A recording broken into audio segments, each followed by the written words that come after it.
to the Connected podcast. I'm your host, Andrew Casertano, and today we're going to be talking about two business leaders in business planning, Stu Kessler and Victor Folayan. Welcome to the podcast today, guys. Thanks for being on. Hello, everybody. Hi. Thanks for having us I'm excited about podcasts. I love these. These are great. So I guess we'll just get started then, Stu. You have been working with businesses for a long time, helping them with planning and improving their businesses and making them, more efficient and better and really looking at the financials of the businesses. So how do you know if a business really needs a plan? Well, it depends on the definition of plan that you speak of. I think that the traditional sense of a business plan that people are thinking of when they start a business, I guess you can make fun. I have my MBA, so I am a firm believer in education and higher education. But in the MBA sense of having those different sections, a business doesn't necessarily need those. If I mean, it does when you're going to start one as a startup. Those are great to have. A bank. If you're going to do a capital raise, banks will want to see them. Nice, pretty pictures. Investors will want to see them. But ultimately, at its core, a business that is up and running, a business that's in growth, a business that's in mature phase, they don't really need a business plan in that sense. What they need is a business strategy. They need a strategy map, a strategy plan. We do a bunch of different types of plans. We have a bunch of different types of planning tools.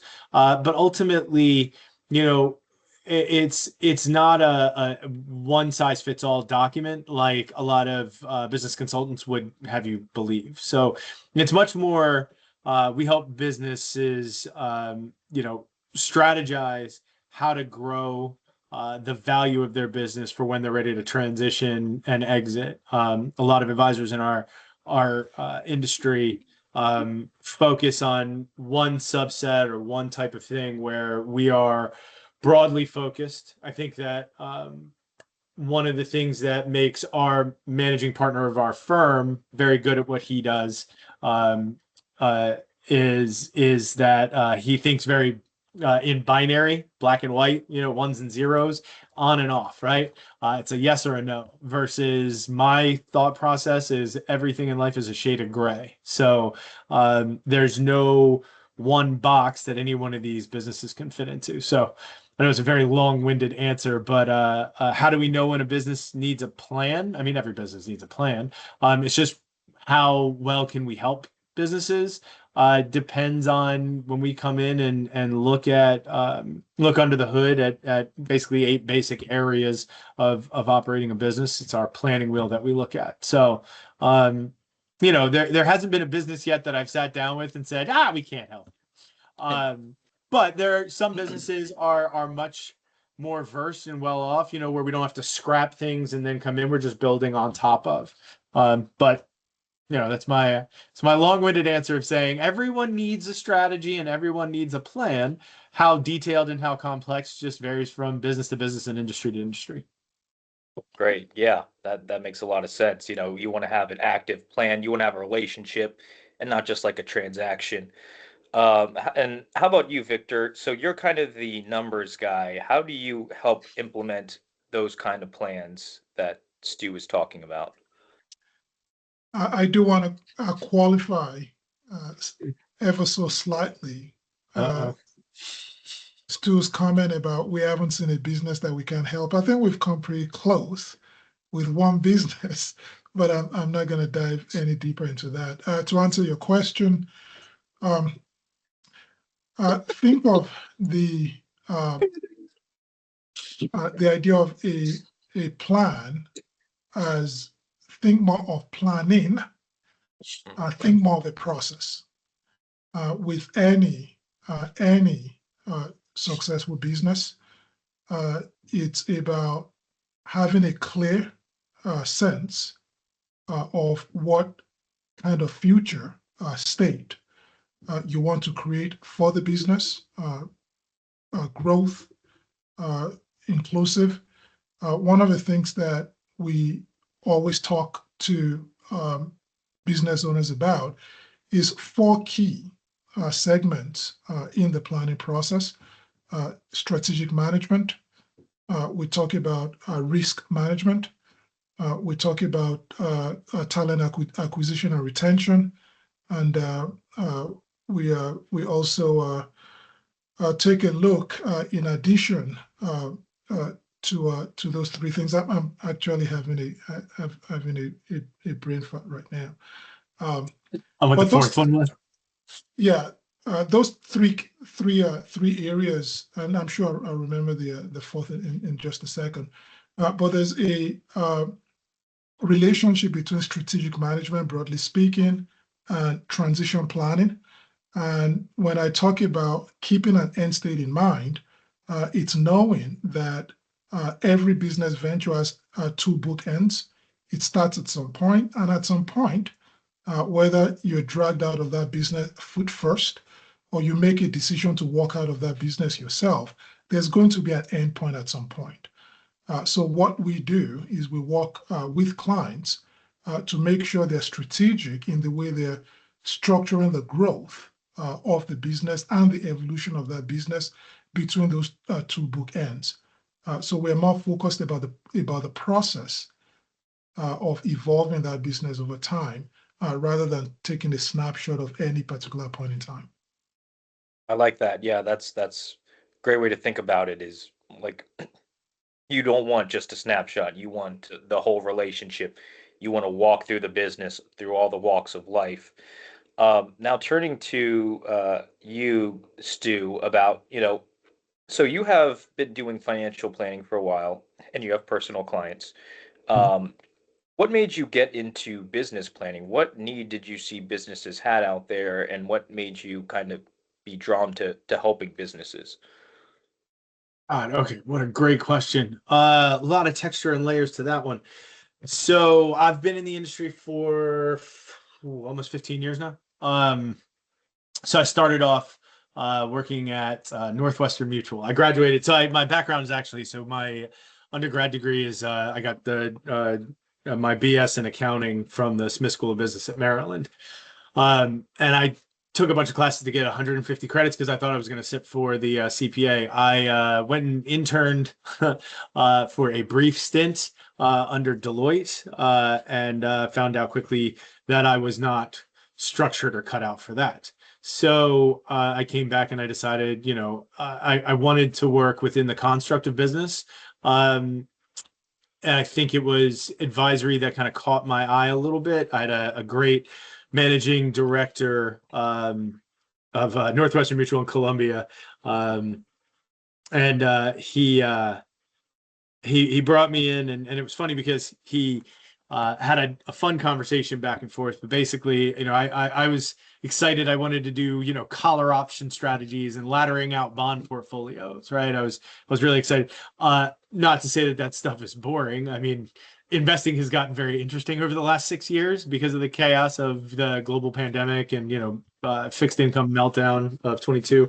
So, but aside from that, was relatively boring for the last 15 years because we've had a relatively serenely upswing in the markets. So it was interesting though is when I got in, I was excited about that, and my managing director sat me down and said, "Son, you sell life insurance." I was like, okay.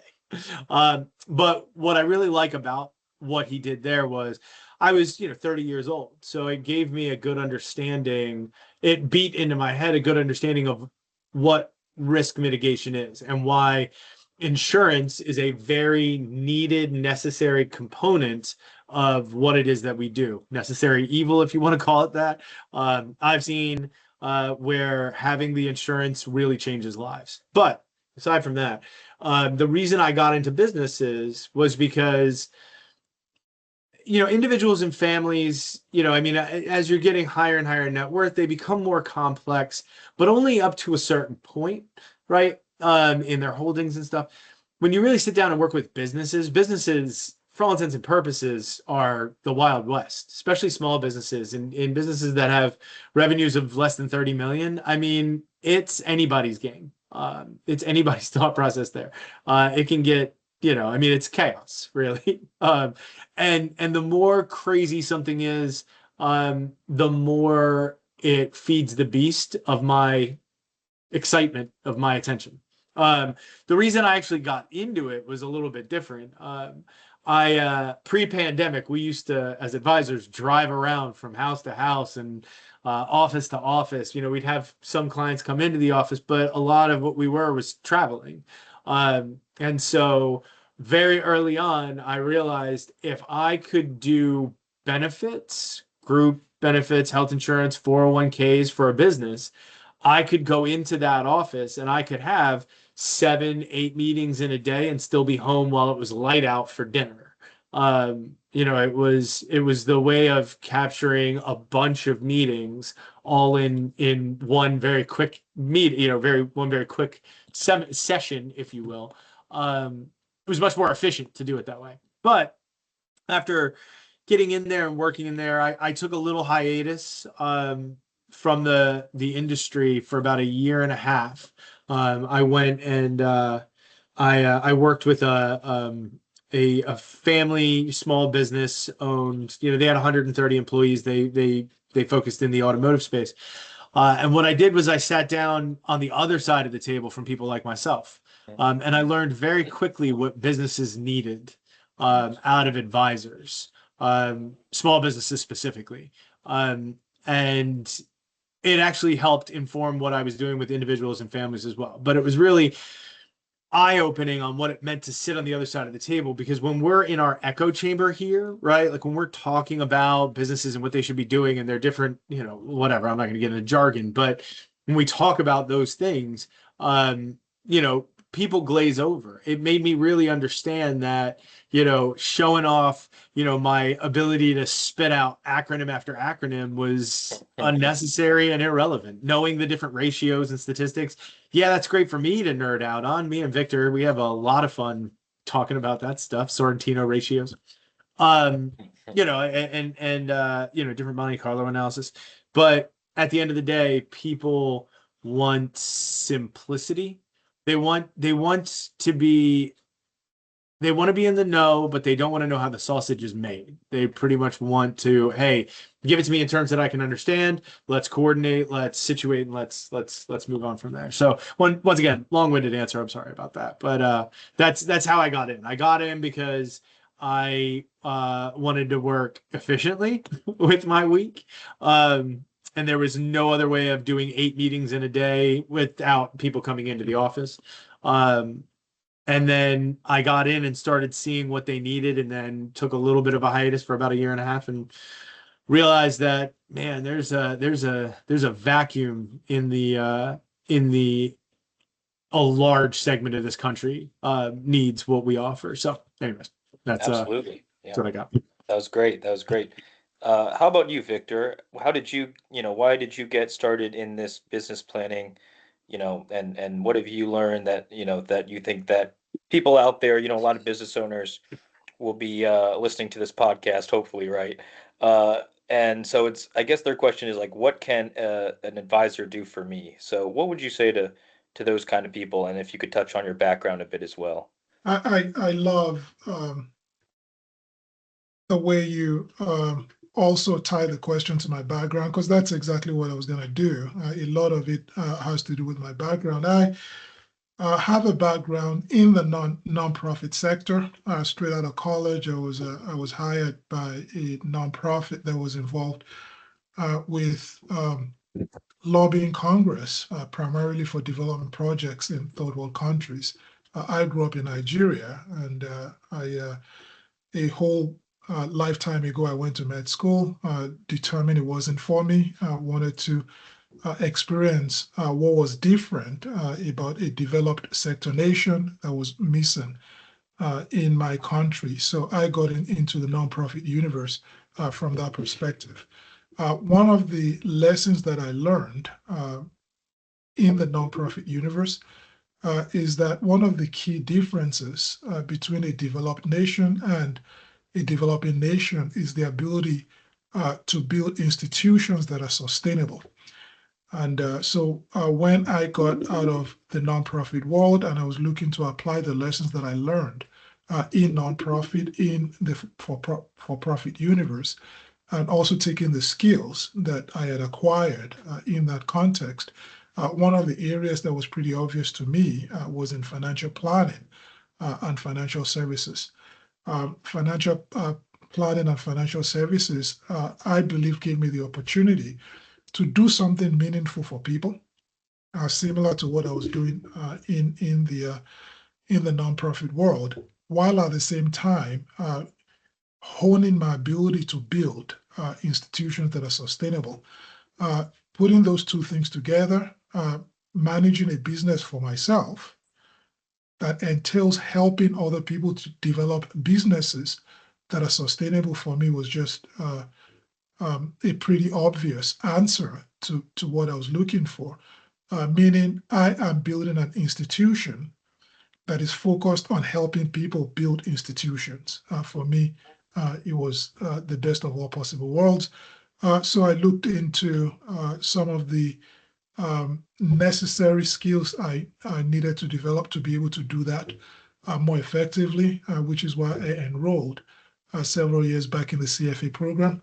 What the CFA program gives you is the ability to look at the nuts and bolts of a business, both from the operational and also from the management perspective, and be able to take all of that, all of these complex systems and processes, and be able to boil them down into numbers that tell a story a story that is easy for anybody who is well versed in the language of corporate finance to be able to understand at a glance exactly what's happening with that business, and also to make diagnosis.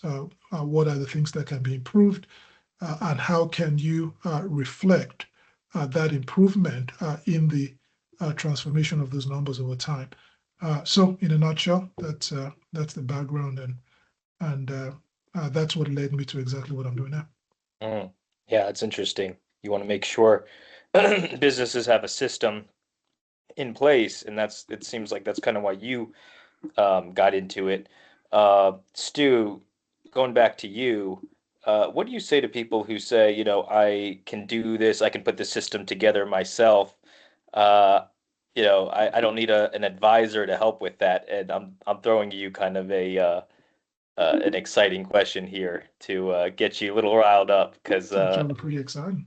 yeah, I like to hear you rant on about this stuff. So, what do you say to people like that who say, I don't need you, Stu?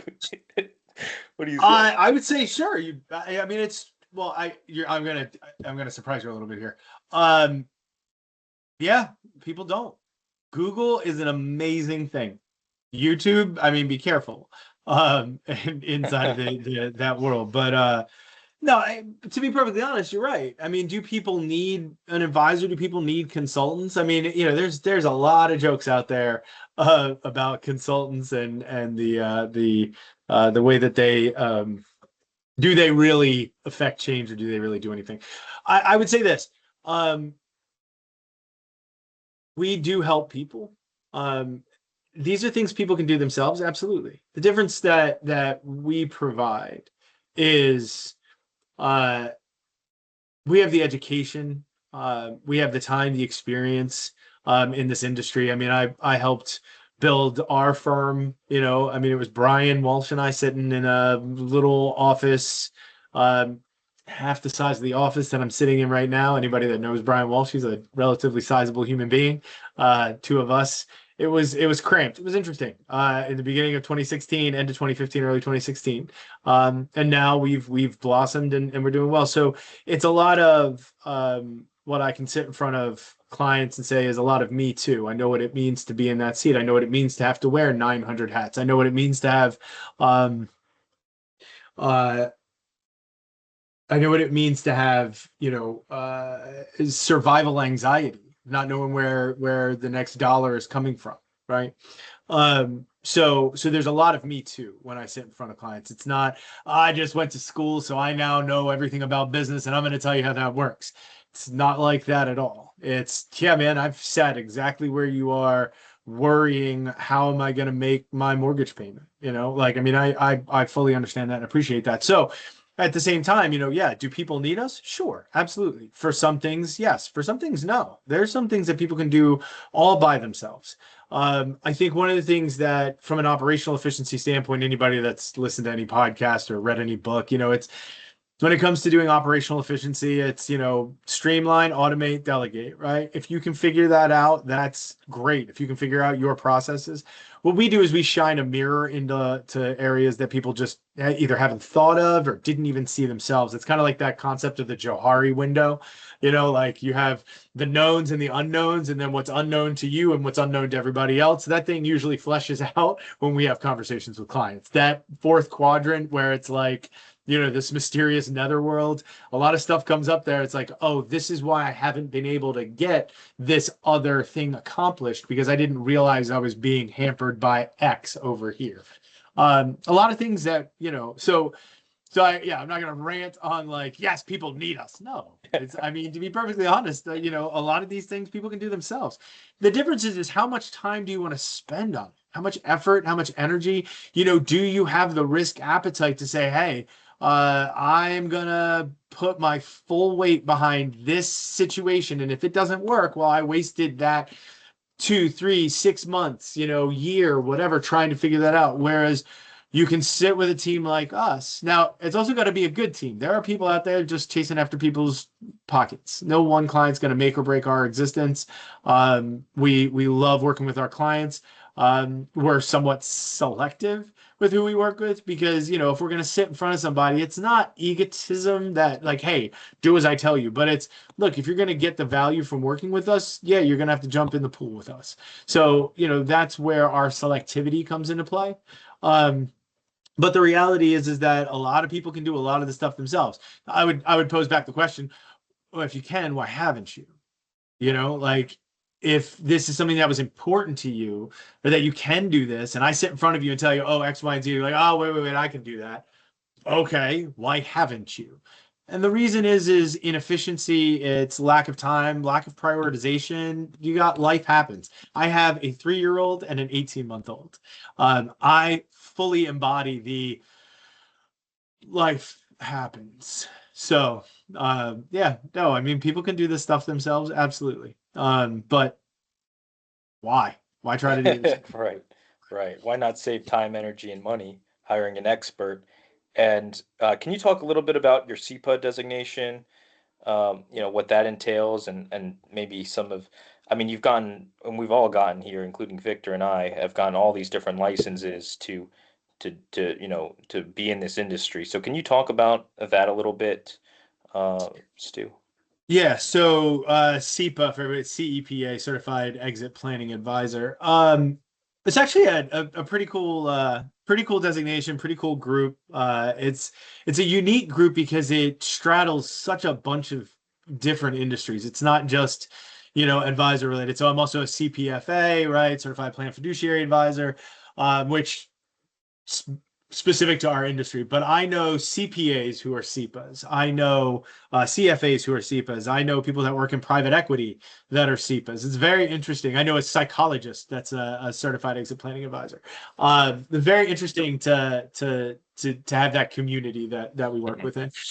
The CEPA itself is really, it's a great designation, and you learn a lot from them. But to kind of echo something Victor was talking about, and why, you know, what the power is that we do is process, systems, processes, efficiency, right? And SEPA is, there's a big process that goes along with that designation, and you know, I mean, it's like anything else. Like the CFP has a certain way of process and of working with clients, and you know, I think it's the CFP has 6 blanketed areas. But anyways, so the SEPA designation is very valuable. Somebody that has it really understands the nature of evaluating a business looking at it from a totality perspective of not just, you know, the nuts and bolts of your balance sheet, your income statement, your statement of cash flows, that kind of stuff.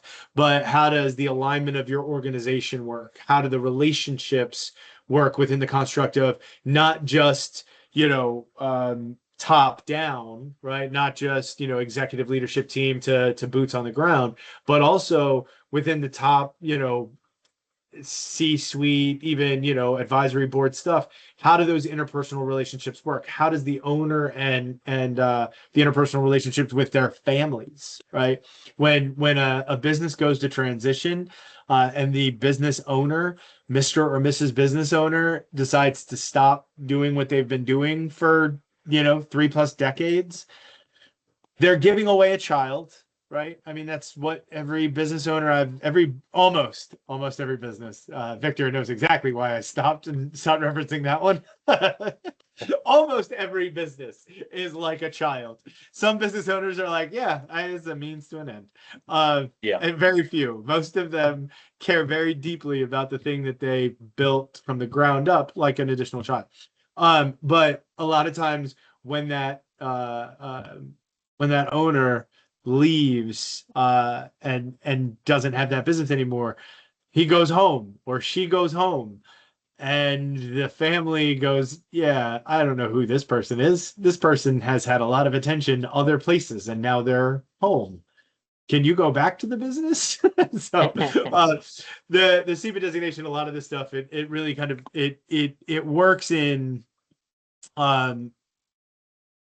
it's multifaceted. So it's not just specifically how to take a business to exit. It's kind of the totality of the perspective, but it does have a great process on how to grow the value and build the business. So that is one designation I find is very useful in my world. And I do recommend, you know, if you're getting into the exit and transition part of this industry, definitely go check it out. So that's my long-winded answer for the CEPA. Great. Yeah. Yeah. It definitely sounds like that's definitely something people need to keep in mind is, you know, how are they going to sell a business and, you know, what that transition is going to look like. Victor, can you talk a little bit about, you know, how, you know, besides that and besides, you know, some people think of business planners as, you know, they just sell the 401k and they just sell the employee benefits and then, they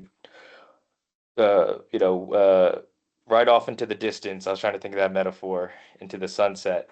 Is that a good winning philosophy for business owners and business advisors, in your opinion?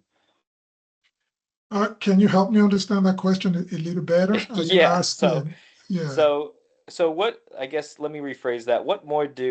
Uh, what more do you do besides just the 401k and the benefits? Because I think that's what most people think of when they think of a financial planner who Yeah. helps with businesses. Is, you know, what's this person going to sell me? But Yeah. it's so much more than that, Yeah. right? Yeah. Yeah. Um, I understand the question. There's something that's unique about what we've been able to develop within Kinnect Advisors. It's our ability to straddle two universes within wealth management that usually, typically, are handled by two different kinds of firms. So we straddle the world of business advisory. I'll talk about what business advisory entails in just a second, and private wealth management. Both of those worlds come together in the person of a business owner.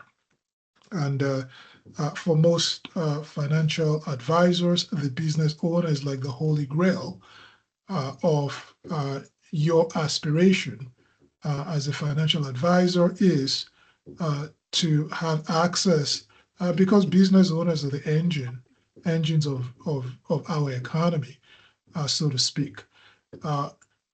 Business owners, unfortunately, tend to be underserved by either business consultants that they're speaking with or personal financial advisors. Because on one hand, the personal financial advisor is only focused on the assets that the business owner has generated from running a business. And the business consultant is only focused on helping in cases where that actually happens to be the case. That business owner managed that business. The truth is that business owner went into business because the business owner has personal goals, and the business is just a tool or a mechanism to get to those personal goals.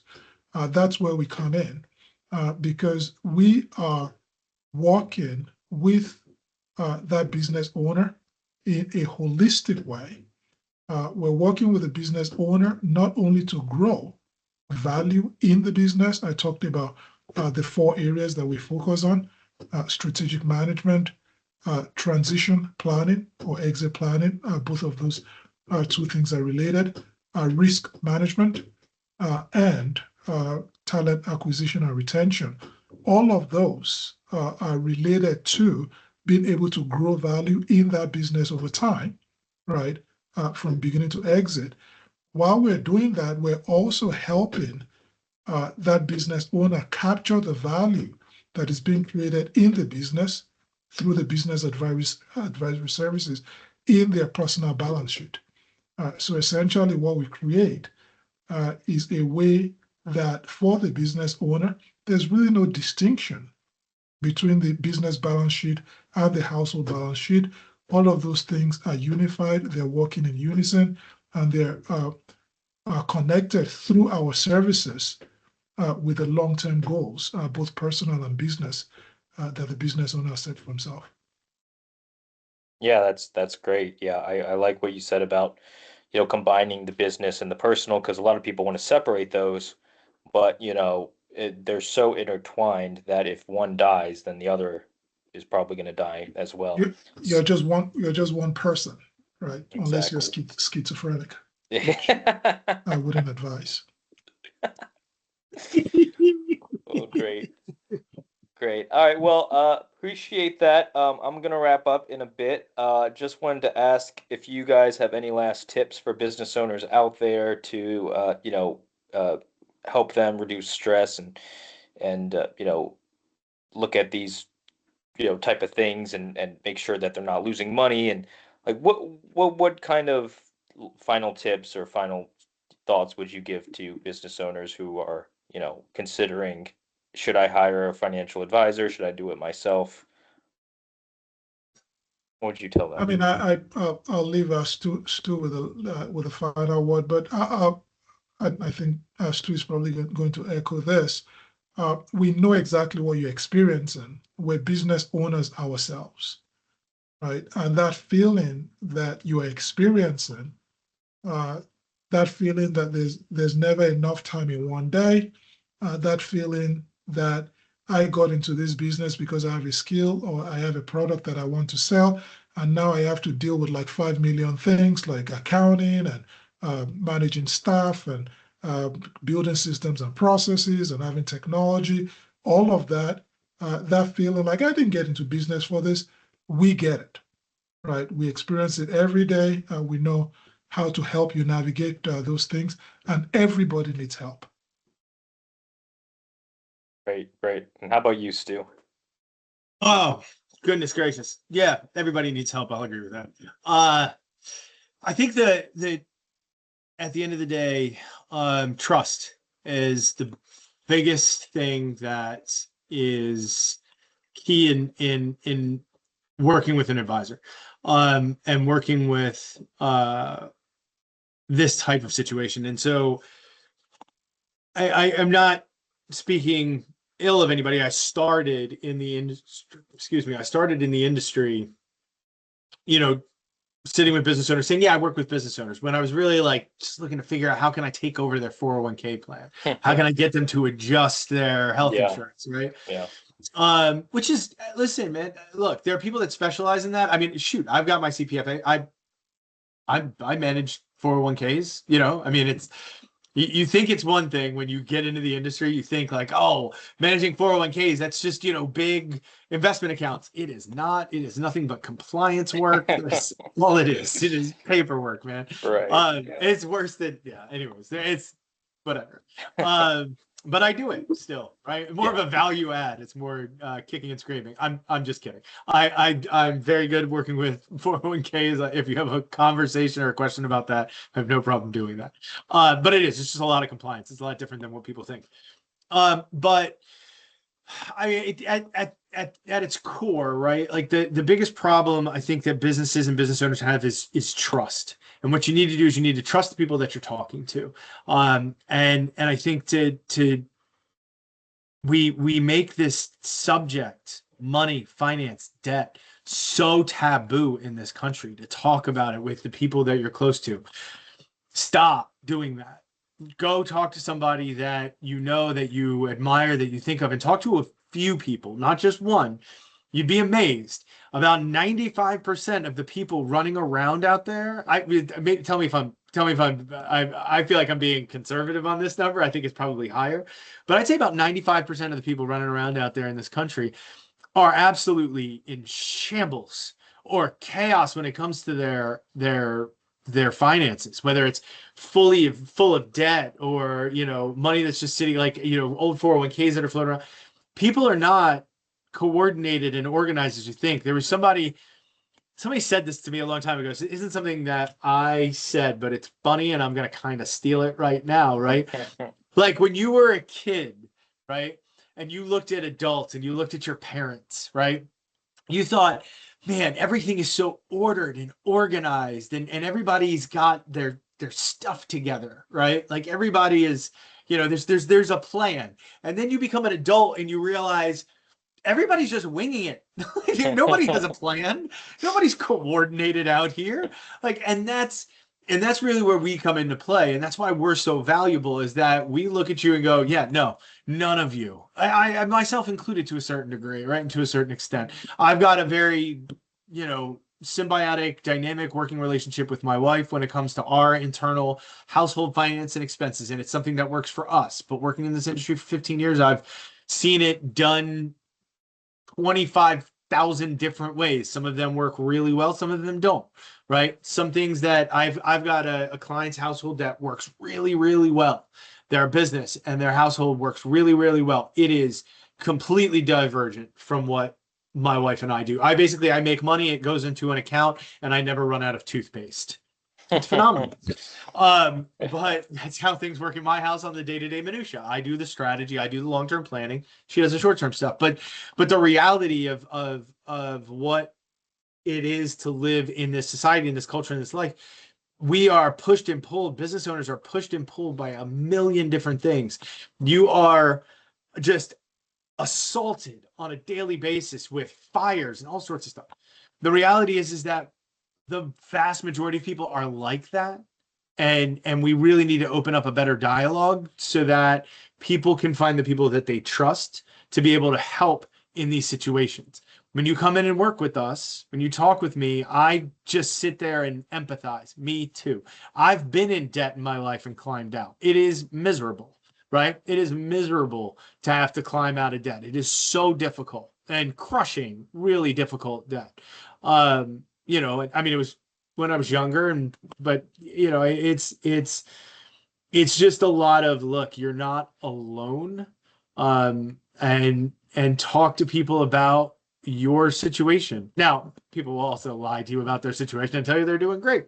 That needs to stop as well. But the reality is that very few people we run across really have it all together. I can think of very few people I've ever run into in 15 years that I've looked at and been like, I should take a page out of your book. It doesn't really exist. So if there's one parting word I can give to business owners or people watching this, yeah, man, you are in the overwhelming majority of people that really just are chaos. And it's why we have a profession. It's just finding the right person that speaks to you. So anyways, I hope that was helpful and not too much preaching, but that's what I got. No, that was great. That was great. Okay, guys. Well, thank you for being on and the podcast. Really appreciated having you both taking time out of your busy lives to do this. So thank you very much. Go ahead, Stu.